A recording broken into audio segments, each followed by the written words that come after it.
Welcome to the Movie Reviews channel. Cooler Than Nothing is a movie that tries to take the best of famous body movies, add a pinch of Mad Max, and still create its own unique style. Jackie Chan and John Cena as mercenaries try to stop the theft of Chinese oil.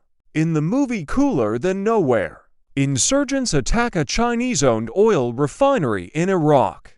The guards, led by Jackie Luo, Jackie Chan's hero, urgently evacuate the employees.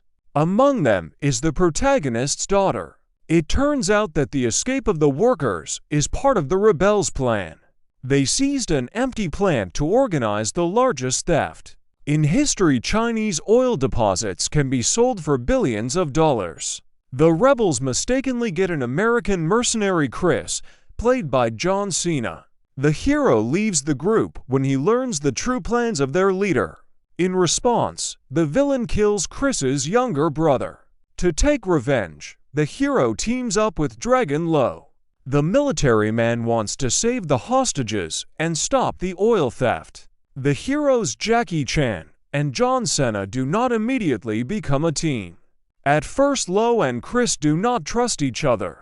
Their first meeting ends with aggressive baseball flipping and mutual interrogation. A fight follows. Only in a fight can one earn the respect and trust of the military. The heroes are forced to work together, but end up enjoying it. Luo sees Chris as a kind man who lives in a Bedouin village and cares for the locals. And Chris learns that Luo is desperate to regain his daughter's favor. Luo says that after the death of his wife, devoted himself to work and almost did not pay attention to his daughter. The girl is offended and does not plan to resume relations with the repentant father. Chris remembers how his mistake once ruined his father, also a mercenary. The viewer is shown how there is a war for oil on the territory of Iraq. In the lead-in, it's hard not to see a socio-political commentary on the horrors of capitalism. The locals are struggling to survive, while foreigners divide the country's natural resources. China has built a huge refinery with a state-of-the-art oil transportation system in the middle of the desert, while villagers wait years for a drinking water well to be built. The duet of Chan and Cena is the main and only success of the movie. The characters' interactions are interesting to watch even during the quiet episodes in the village. Luo and Chris compete to see who can best portray a monkey to cheer up the children, and even swear in Mandarin. The couple looks even funnier in the action scenes. Any misunderstanding between the characters brings a smile. The first action scene is devoid of comedic elements. It resembles a parody of Road of Fury. Buses rush along the highway during a sandstorm. They are chased by buggies with charismatic mercenaries, who look like Nicholas Holt's character from the last Mad Max. More trailers for the movie openly hinted at similarities to Fury Road. The chase scenes in the movie are indeed inspired by the masterpiece action movie. This is also evident in the design of the cars and the appearance of some of the characters. At the same time, the movie has its own, quite original, ideas. For example, the use of a jet engine attached to a military tractor. And no, it's not just about acceleration. Jackie Chan is here in his usual role, a good-natured master of martial arts. And despite his 18 with a tail, still looks quite agile and nimble. John Cena is more reminiscent of Schwarzenegger from Commando. Large, strong, and able to scatter a crowd of enemies like a bunch of ragdolls. This is roughly the same with the villains.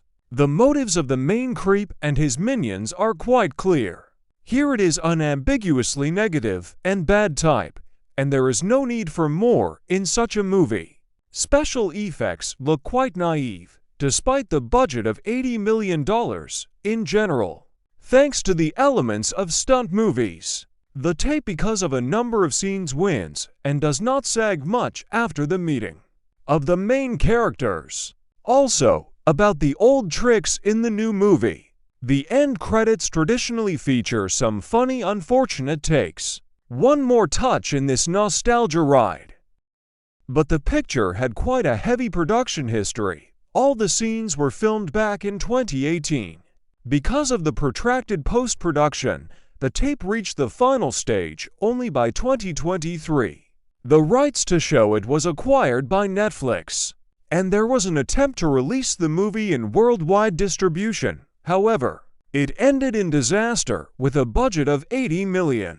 The movie did not scrape up even $1 million. However, on Netflix the movie became a hit in terms of views, occupying the first place for several weeks. Critics didn't like the movie, with only 24% positive reviews, although Jackie Chan was rather praised. Of course, the movie is unlikely to ever achieve cult status, but the fact that Jackie Chan is finally back in his usual role can't help but please. For his sake, you can watch the movie at least once.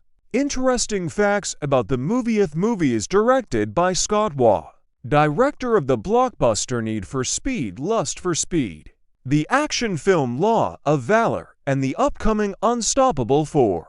The dynamic between Chan and Sana's characters brings the movie to the level of a real baddie movie with lots of mutual banter and funny fight scenes between the two action legends. The movie doesn't try to be serious, on the contrary. It's wrenchingly entertaining for the widest possible audience. When the professor uses her notebook to find the codes to open the pipelines, she hands over a page with a schematic. It's an actual schematic of an 8-bit microcontroller with 2,000 bytes of flash memory. The original title of the movie was changed 3 times. Cooler Than Nowhere could be released under the following titles: Project X, Project Extraction, and Snafu.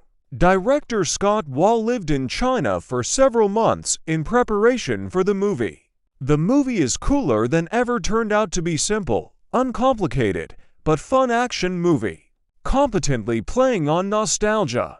Modern visuals are very competently intertwined with the atmosphere of old action movies and good choreography, and you should treat the movie accordingly.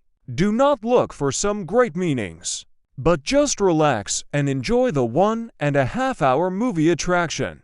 Did you like the movie review? Like it and subscribe to the channel so you don't miss any new videos. Write in the comments which movie you would like to hear next time.